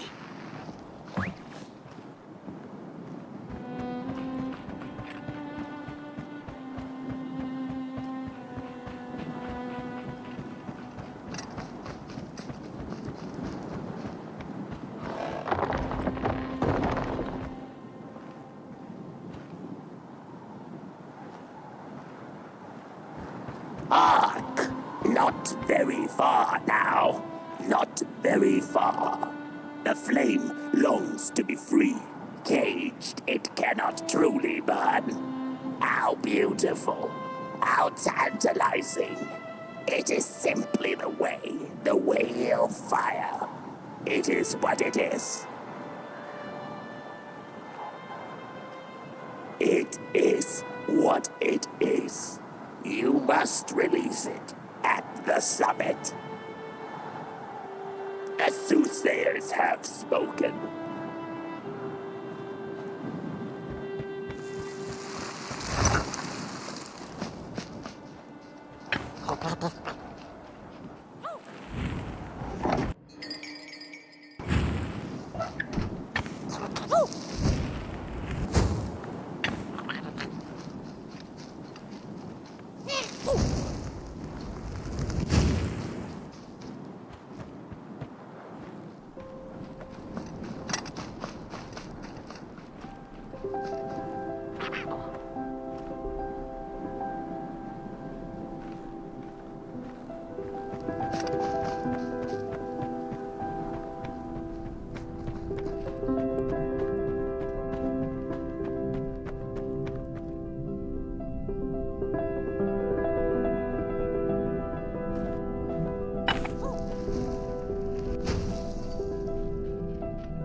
When the nameless maker lost his creation to the dark, he went back to the great drawing board. In his desperation to regain control, he made an attempt to sculpt the face of the dark itself, something he thought he'd glimpsed in his nightmares. But the face wormed itself out of his mind's eye, and instead his twisted sculptures came alive, grinning and many-legged. Thus, the grinners escaped and seeped into this world as a reminder to the maker that there's always something to smile about, even when things don't go the way you hoped.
Whoa there! You look like you're about to move a mountain.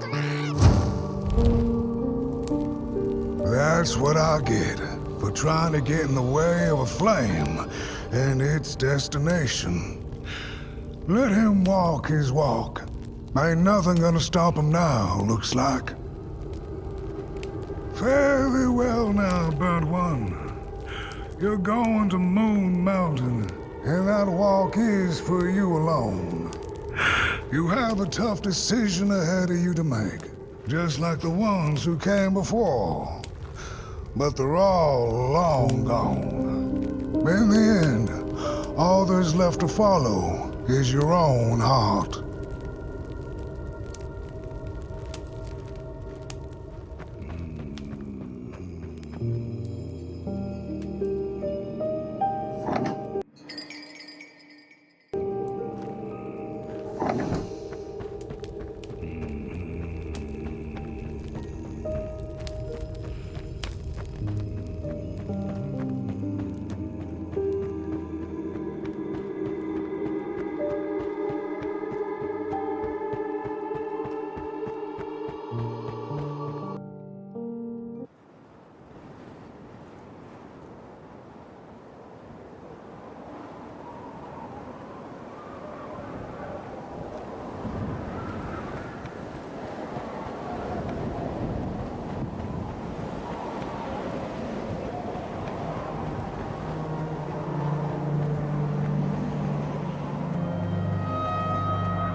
When I was a child, I exchanged letters with a monster in the woods. We were best pals, and we shared all our secrets with each other. One day, my sister told me that the monster wasn't real, that she'd written me all those letters to play a joke on me. But the joke's on her, because I knew the truth about the monster in the woods, and we exchange letters to this day. Oi, you the caretaker of this little fireball? What were you thinking, letting him run off? Don't you know how precious he is? Oh, yes you are, a real sunbeam. Who took the sun away? We Merkles used to ask until it finally ceased to matter. Night skies like these, trouble seems so far away, doesn't it? I mean, isn't this just exactly my point? I used to be afraid of the dark, so much so that I became obsessed with these huge electric lamps left behind by the craftsmen of old. Couldn't pry myself away from them. I'd sleep outdoors and under their blinding radiance. One day, I woke up to the noise of quivering planks and nails. And would you believe it was my own house leaving me? It had gotten so restless it grew a pair of legs, took a name and went on a hike. Housey was its name, bless its soul. Houses have no imagination. But I bet it had a grander adventure than I could ever imagine.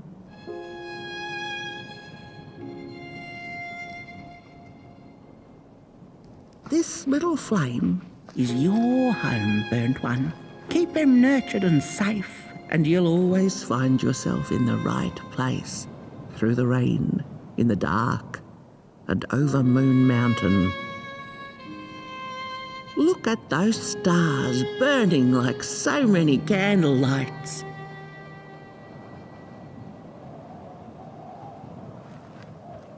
Isn't this enough? Light like yours is hard to come by these nights. Some long for it so hard that they go looking for it in the wrong places.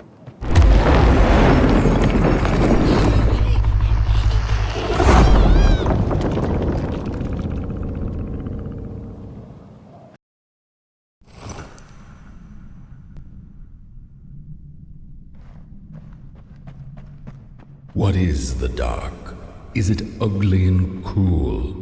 Is it a place for monstrosities, for fools lost in the woods? A terrible void where all your nightmares come true.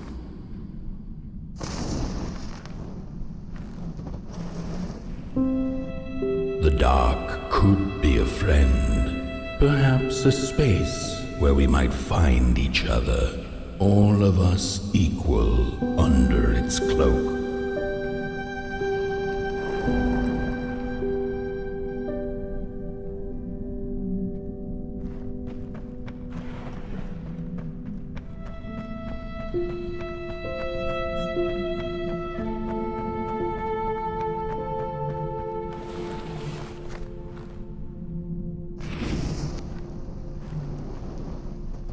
The dark could be an embrace and the release of the old, like taking off a tight shoe, laying bare one's feet, and taking a first step onto a new adventure.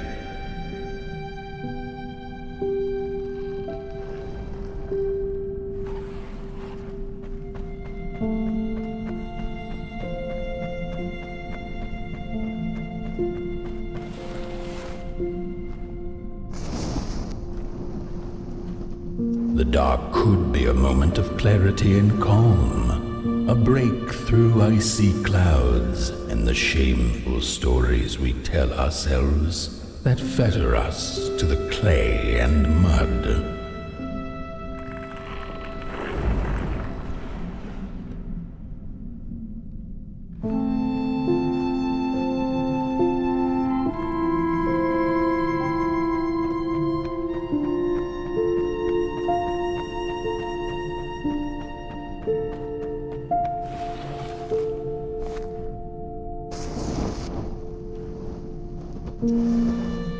dark could be the space and time that we need to recover from the death of a dream and the quiet promise of new beginnings waiting on the other side of grief.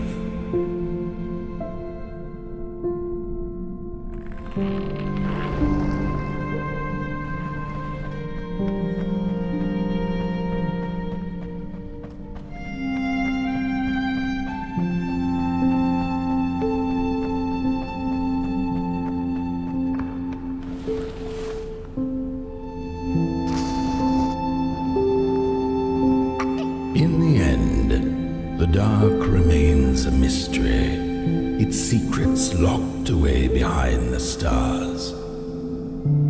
But one can rest assured that it is always there, watching, patiently waiting for us to enter it, with fire in our hearts and with eyes wide open.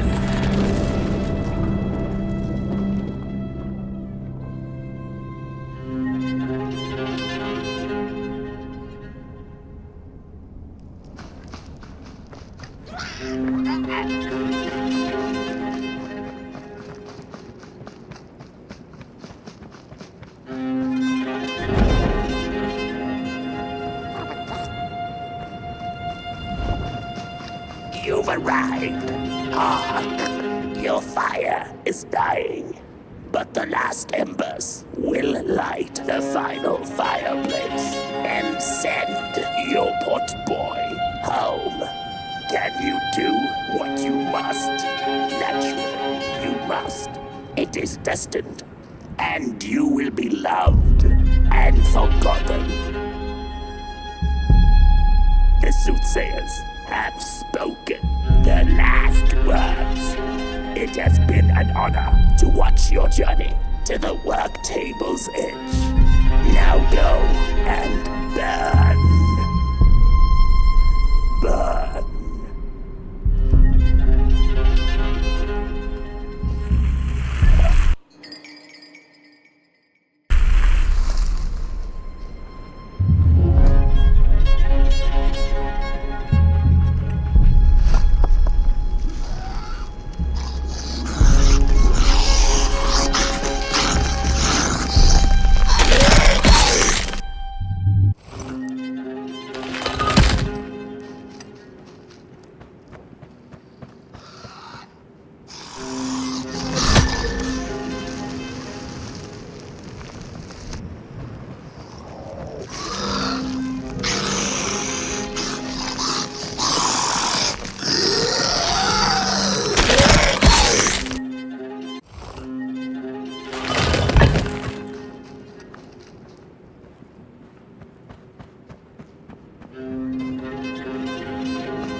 The first two-legged beings did prosper under the first sun, but it didn't matter how much they bathed in its light. They craved more. They sought to cage the sun, harness its power, and make it theirs. But the makers in their foresight had put the sun far, far away. So far that no creature could reach it. That's why, in their desperation, the two-legged ones began to collect matches, lighting them like minuscule suns of their own. But there are only so many matches in this world, and one day they'll run out, and they shall once again look to the sun.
It's just gone. I had this wretched gut feeling like something was up, like something was on the way, a danger I never could have guessed. I figured that's just how I always feel, and my worries seldom come true. And now here I am, and I have been for some time now, and it just won't come back. I'm thinking, while I had it, I didn't know what to do with it, how to care for it, enjoy it. But if I had it again tonight, I'd probably waste it all over again.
Once upon a time, some folk on the other side of this and that had the most strange and beautiful dream.